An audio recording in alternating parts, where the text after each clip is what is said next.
Hello and welcome to Friday's Look North. Our top story tonight. At least 4 Yorkshire schools have to close some buildings over safety concerns just days before the new term. The schools simply just are not safe to have children or staff in because of the risk and significant risk to life that a collapse would cause. We'll bring you the latest on what this means for pupils in Yorkshire. Also tonight, what a washout. Has the wet weather killed our region's tourist trade? We've been finding out. After breaking 15 bones in a zorbing accident, Lily Mae West is fundraising for the charity that helped her. Searching for a different kind of brass, the Yorkshire Band fundraising to go to a national competition. And there's been a lot of cloud about for the first day of meteorological autumn. The weather turns a bit more summery over the weekend and hopefully for much of next week as well. I'll be back at the end of the programme with the very latest forecast.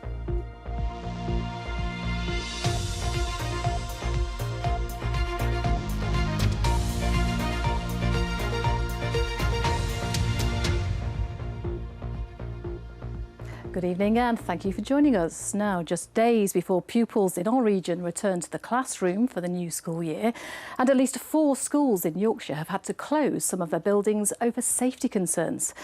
It's because they contain a lightweight form of concrete known as RAAC or RAC, which the government says is prone to collapse. Local authorities in our region say they're still checking schools for the dangerous concrete. Ollie Constable has today's top story. It's meant to be a place for learning, but just days before children are supposed to be in these classrooms, we're now told they could collapse. The government has ordered an urgent review into the material that is holding up these schools. In Bradford, Crossflats and Eldwick primary schools are both at risk, with temporary buildings being craned in as emergency classrooms. Very devastated. Like I said, even the head teacher who sent that letter, right, you could tell from just from that letter how emotionally stressed that she was, because it's going to widely affect a lot of children. The cranes are the visible thing that's going on, but how many invisible knock-on effects are there for carers, grandparents, for parents, for their jobs, for all the other stuff that's going to have to happen for families? I'd rather my child not be in school than the school fall down around him. Surveys are taking place at about 600 schools across the country. In Scarborough, Scoulby School is to reopen almost a week late. It said it had RAC in significant parts of the school site. In Sheffield, Abbey Lane Primary has been found to contain the aerated concrete. Work started early this summer, but children coming back now face disruption. The schools simply just are not safe to have children or staff in because of the risk and significant risk to life that a collapse would cause. Reinforced autoclaved aerated concrete, or RAC, is a lightweight, bubbly material used in buildings from the 1960s to the 1980s. It's weaker than traditional concrete and only has a lifespan of about 30 years. We have evidence that RAC that had been regarded as safe actually failed. We're now saying any RAC identified in schools, we need to take that building or that room out of use. There's been no exact list of affected schools, and with just days to go before a new term starts, parents may be asking just how safe are their children. Ollie Constable, BBC Look North in Sheffield. Yes, certainly a worrying time. Well, earlier I spoke to Sheffield councillor Dawn Dale and asked her what the latest situation was at Abbey Lane Primary. There were 2 areas within the school that were identified as having RAC material. Those have been removed and the work on the school has been carried out since July and is intended to be finished by December. So all schools in Sheffield will be opening next week. It's been a lot of disruption for some of the children though, hasn't it? Over the years they've had to deal with lockdown. This has been another setback, another thing to be worried about. Absolutely, which is why we've ensured that the small group of children at Abbey Lane were relocated to another classroom. This is kind of a situation that could have been caught a lot earlier.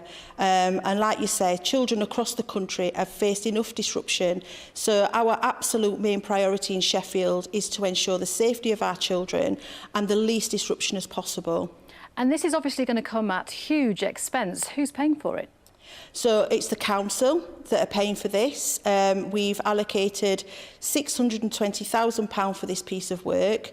In Sheffield, we get a £3 million grant from the Department of Education for our buildings maintenance programme per year. That is to fund 62 maintained schools across the city. So this is a large chunk of our budget. It will have had an impact on our programme of maintenance across the city. So should the government have done more and sooner? Absolutely, the government should have. They've known about this since 2018, and up until this point there's been no allocation of funding for local authorities to be able to carry out the surveys required and to resolve the issues that may be found. Giving schools 3 days notice at a time where parents will be planning on going back to work, absolutely they should have done a lot more. Yeah, well, let's hope that return to school runs smoothly. Councillor Dorndale, thank you for your time this evening. Now, for many, today is the last day of the school summer holidays, and if, like me, you've had the children at home, you'll know only too well that it's been a wetter summer than average. But for businesses which rely on tourism over the 6-week break, what has been the impact of this lack of sunshine? Well, Kathy Killick has been to Ripon to find out. So we're rolling it into a sausage, twist it. You've done a great job there. The baking has a Victorian flavour at Ripon's Workhouse Museum. These activity sessions for children have been a huge success, helping to boost visitor numbers this season by a good 15%. A great result during a tricky and unpredictable summer for tourism. We've had a little bit of rain, which helps. We're an indoor attraction, but we've also put more activities on than ever before. So we've maximised our opening times this year, and we've also added new trails, extended our family activities and done different activities in response to some of the creative artworks we've had on site. On the other side of town is Valentino's, a restaurant with rooms. They've also had to work hard to tempt some extra trade. Homemade biscuits bring in a new coffee morning clientele to help counteract the double whammy of the cost of living crisis and a damp summer. The weather does always affect us, so our alfresco dining 2 years ago was very popular, and then this year we've barely seen anyone dining outside, so you're talking 4 tables, so that's 12 covers every single day, so that is a big impact. Squeezing out some extra cash flow is helping, but it's taken radical action for the business to thrive. We, for example, open on a lunchtime now, which we haven't done for over 20 years, just to generate cash flow. Campsites can't really extend their hours, and for them the absence of barbecue weather has really hit hard. Woodhouse Farm Holiday Park has seen bookings down by about 10 to 15% and a lot of last-minute cancellations. So we've been doing it for 28 years and we've encountered a lot of wet seasons over the years, but it doesn't get any easier. It has been a very wet one this year, and although we're well prepared, we've got indoor soft play and the bar and restaurant as well, it just does make life difficult. One nice little boon to end the season, though, a block booking of 80 microcar owners here for a rally, a bubble of good luck in an otherwise rocky season. The 2 words that come through every time are odd and unpredictable, with maybe challenging added in. So this year we've had obviously the cost of living crisis, we've had climate change, but the patterns, the normal patterns have just not been there. For timeless places like Ripon, that unpredictability is unsettling and hard to manage. But if the puddles dry up, a decent September and October could save the season. Kathy Killick, BBC Look North, Ripon.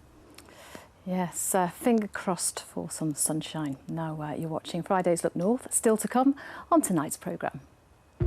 On match night here at Worsborough Bridge Athletic Football Club, we'll be asking whether football really is all about money these days. It is, after all, transfer deadline day.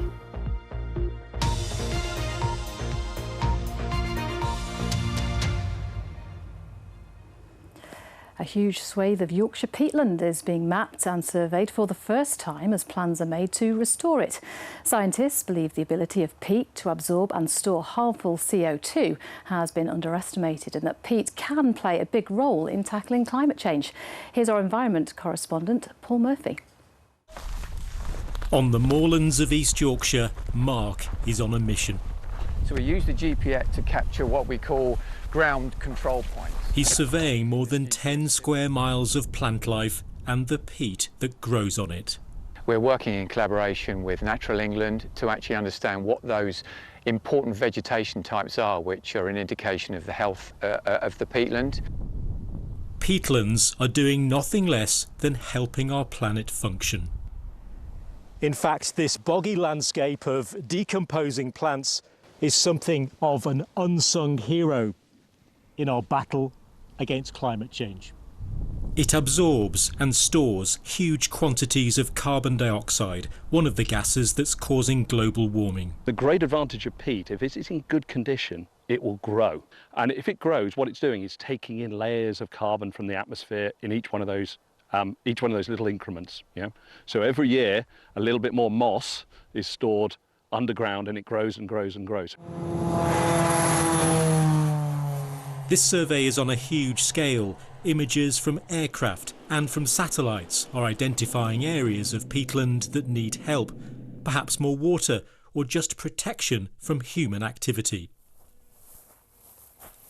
The history of this place has been all about exploitation. It's been drained for agriculture. Millions of tons of compost has been dug up and taken away for garden centre use across Europe. But the future for the moors, well, that's going to be a story of restoration, of growth, of bringing back the peat. We think there could be up to 5 metres of missing peat here. That's more than twice my height, yeah, that's missing here. So the capacity is really enormous. This wants to be a peat bog. This was a peat bog, it wants to be a peat bog. So therefore we're effectively restoring it to its natural state. And the bigger it gets, the more harmful CO2 this peatland can absorb. This is an unlikely front line in the fight against global warming, but scientists believe it's playing a key role. Paul Murphy, BBC Look North at the Humberhead Peatlands. Next tonight, an 8-year-old girl from Wakefield who broke 15 bones in her skull in a zorbing accident is fundraising for the charity that helps support her family. Lily Mae West was on holiday in North Yorkshire when an inflatable zorb ball bumped into her, knocking her face first to the ground. The youngster says she wants to thank the staff who helped her at Leeds General Infirmary. Nicola Rees reports. Oh yeah, it don't matter. It's messy work making lemonade. But for the West family in Wakefield, it's special time together after a traumatic few months. Good job. Earlier this year, 8-year-old Lily Mae suffered a serious head injury after being hit by a zorb ball on a family holiday. She broke 15 bones in her skull. It felt surreal, it didn't feel real. It was like you were watching something that you had no control of being there, especially when we went into the hospitals and she wasn't making really much noise, and it was absolutely terrifying. We didn't believe it had gone to that extreme, so I think the doctors themselves were quite shocked with the amount of damage and trauma she'd gone through, so yeah. Lily Mae had finished her turn inside a zorb ball and was playing nearby when she was bumped by another and thrown face first to the ground. We thought we were going and having a nice time, and you know, you keep the kids busy on holiday, don't you? And it was just turned into awful tragedy, really. It's something that is fun and you can have a laugh. It's just to be aware that there is danger outside of it. Once you leave that zorb ball, you're not as safe as you think. That's it, one more.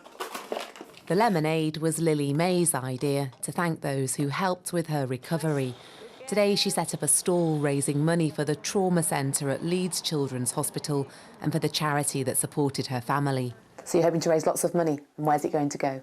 More than £100 spent on some books and some toys for people in hospital, and then the rest is going to a charity called Trauma from Day One. That's lovely. What a nice thing to do.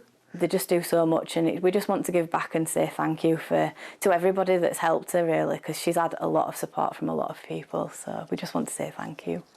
Well done, Lily Mae. Nicola Rees, BBC Look North, Wakefield. Yes, an amazing effort. Well done, Lily Mae. Now let's have some football, and it's all about the transfer window tonight. 11 o'clock this evening is the cut-off point for the teams in this country to sign new players and spend thousands of pounds on their wages, sometimes millions on transfer fees. But not every football club is like that, as Paul Ogden is about to show us. Oggy, where are you tonight? I am at the mighty Worsborough Bridge Athletic Football Club, just on the south side of Barnsley, on the way out on the Sheffield Road, Amanda.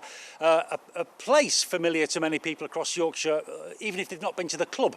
At Worsborough Mill, the Transpennine Trail for bikers, walkers and horse riders, just behind the stadium. If you're a cricketer, you might have had reason to play or watch at Worsborough Cricket Club in the background as well. There's a match here tonight in the Northern Counties East League Division 1 against Shirebrook Town. Whether the transfer window affects that or not, we'll discuss shortly with manager Luke Forgione, who's going to join us for a conversation. In professional terms, what's top of the bill, do you reckon, this weekend? Maybe it's a toss-up between Leeds United against Sheffield Wednesday in the Championship at Ellen Road tomorrow, or surely Sheffield United's biggest chance so far this season to get a win in the Premier League. Everton, their visitors tomorrow at Bramall Lane in a 12:30 kick-off. Neither team have won a single match in the Premier League so far. We want to win. Whoever it was, we were going to try and win the game. What's happening in other clubs is irrelevant. I think Everton's status as a club and the fact that they're the story at the minute, our job's a little bit different. It's not about a story, it's not about a narrative, it's about what's in front of you, how do you win it. And for us, looking at Everton and what we see, we know it's going to be a tough game. But it's one that we want to win, and we're going to approach to try and win. Here at Worsborough Bridge Athletic, manager Luke Forgione has interrupted his pre-match talk to talk to us. Luke, how do you source players? Do you need the transfer window considerations here? In our league, the transfer window never shuts, so it usually shuts, well, it does shut usually late May, but it's nearly the end of the season, at that time of stage. But it's about networking, knowing different players, having contacts through different clubs and knowing different managers and just knowing what's about, really. So, how do you attract players to come down here? Is it all about the local derbies against Wombwell and Athersley? I think that all helps, playing local derbies. It's something to look forward to as well. But yeah, if you're trying to make it as attractive as you can, over the last few years since we've been in charge, we've tried to do different things off the field to make it attractive and make it an attractive club to play for. The Briggers Bar is quite well known for now as well. I think the players like that as well. But as well, it's just contacts and lads who they pass the word on, word of mouth, and they seem to enjoy it down here as well. So I think in football that's a big thing. If you enjoy it, you play well, and that's what the environment we like to try and create. Luke, all the best tonight, and thank you for accommodating us on BBC Look North. If you like your transfer deadline activity, by the way, in the professional game, let me point you towards a special live podcast on BBC Radio Leeds tonight. Whether or not you're a Leeds United fan, they're monitoring the final hours of the transfer window. It's on BBC Sounds and BBC Radio Leeds live. Don't go to bed just yet is its appropriate title. Thanks to Luke and Worsborough Bridge Athletic. And even if you're not into football, I'll give you a final reason, Amanda, to come to Worsborough this weekend. The Worsborough Beer Festival is in the main hall tomorrow and Sunday. I don't know where to start, me. Oh, now you're talking. I'll be there. Thank you very much, Oggy. Now, often thought of as outdated, beauty pageants have been going for over 100 years. But one of this year's winners is hoping to change people's perceptions. Ashley Russell from Sheffield has hearing loss and works for South Yorkshire Police, chairing their deaf network. But she's also recently been crowned Miss Pageant Girl UK. Well, Ashley joins me now. Ashley, congratulations. Just tell us what you had to do to earn this title. The rounds that we had were a behind closed doors interview with the judges. That was worth about 40% of your marks.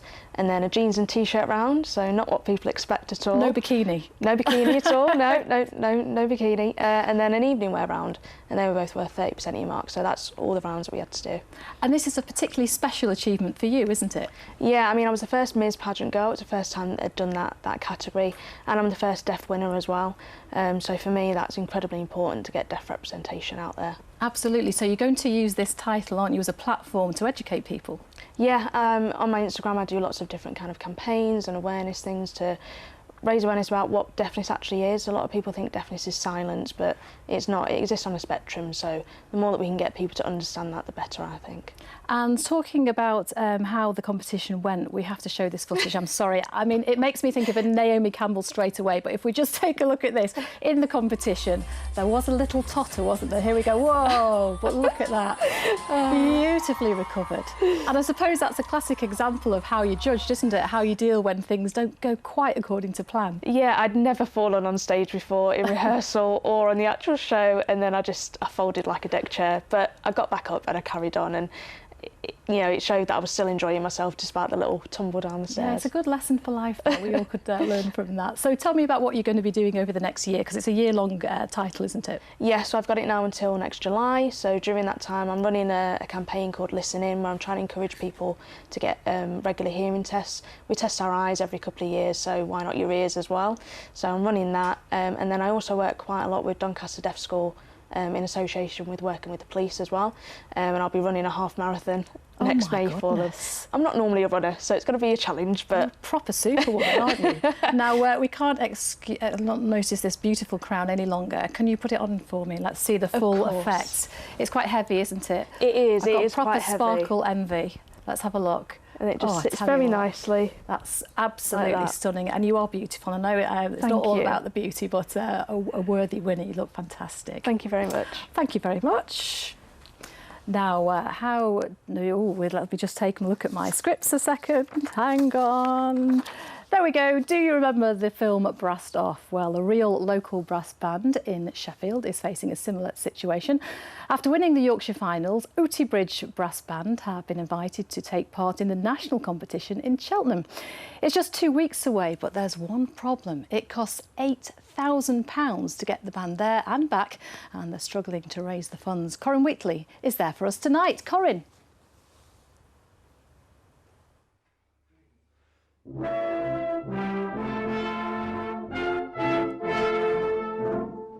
Just a taste of the Bridge brass band there to whet your appetite. More of that coming up in a few moments. But first, an appeal on their behalf for your help. This brass band from South Yorkshire have done incredibly well to reach the finals of a national competition to represent Yorkshire for the second year in a row. But competing in national competitions is incredibly expensive for brass bands, and they've got just a couple of weeks left to raise the cash they need. Let's chat to Stephen Howard, who's the chairman of Bridge Brass Band. Stephen, quite a challenge for you. How difficult is it to get the money together? Very difficult. It's on top of what we normally do to keep the band running, and it's an extra £8,000 to get us all down to Cheltenham, put us up in hotels, and get a bus back. Wow, so a lot of money there, and you're all self-sufficient. You do all your own fundraising, don't you? What are you going to be doing to try and get the cash together? Well, tomorrow we're doing a tour of Sheffield, starting at the Triple Point on Shoreham Street at 11 o'clock, going up to Orchard Square shortly after, and then down onto Kelham Island and a tour of a lot of the pubs in Kelham Island, finishing at the Dorothy Pax at about 8 o'clock. So it's basically a gig every hour then. You're going to be knackered. Yes, we are. Yeah, you are, yeah, but it's all worth it if it can get you down to Cheltenham on the 16th of September. Well, this band has a long and rich history. It's been running since 1890, lots of generations of the same family coming through the ranks. Let's chat to John Hopkinson, who's the musical director. John, what is so special about keeping brass bands like this alive? Well, it's really a tradition in Yorkshire. You know, it's an honour and a privilege to represent Yorkshire in the national finals in Cheltenham. It's like the cup final in the brass band world. So we're really honoured to represent Yorkshire. Let's hope we can come out with a prize. And John, tell us a bit about the music that you'll be playing at the finals. Yeah, it's very interesting. It's a piece of music called a Saddleworth Festival Overture. And we know we've got Saddleworth on the borders between Lancashire and Yorkshire. And there's also a Saddleworth in Australia. And the composer, Gough Richards, was asked to galvanise the two by composing a piece. So you'll hear things like Pratty Flowers, you know, the famous Yorkshire piece. And it's galvanised into a wonderful piece of music. Great stuff. Well, good luck with the preparations and with the fundraising. If you think you can help, you can go to the band's Facebook page or their GoFundMe page. They've got a tally here of where they are. There's still quite a way to go until they get to 8,000. So let's let the music do the talking, shall we? Here's Bridge Brass Band with a tune we've gotten to know really well this summer. Take it away.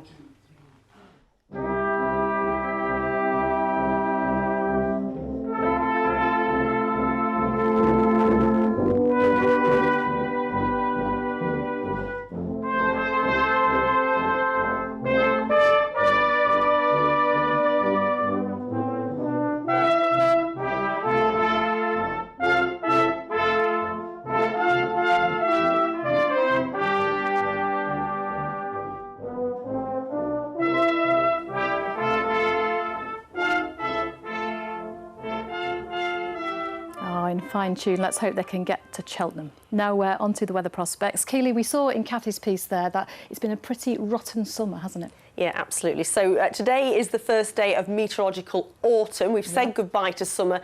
And it really has been a mixed bag. So June was the warmest on record, the hottest June on record. It's glorious. Absolutely, yes. But then the jet stream moved south, and that gave way to low pressure systems, which gave us one of the wettest Julys on record. In fact, locally, there was some stations, for example, Sheffield Western Park, that had the second wettest July on record, and then August was fairly average. I have to say it has been a very long school holiday, I'm sure, shall we say, but better times to come. Yes, typically, now the school holidays are over, high pressure builds in and we're going to have some nice weather. So actually the weekend and next week looks warmer and drier than average, which is lovely, but just typical as the schools go back. You can keep your pictures coming in to the Weather Watchers page. I'm sure there's going to be plenty of lovely pictures as we go through the next few days. We're on social media as well. So yes, high pressure is going to build in for the weekend, bringing dry and settled weather for most of us, and it's going to warm up as well, particularly into the early part of next week. But tomorrow may well start off on a grey note, and even though it won't be wall-to-wall sunshine tomorrow, it will brighten up and there will be some spells of sunshine.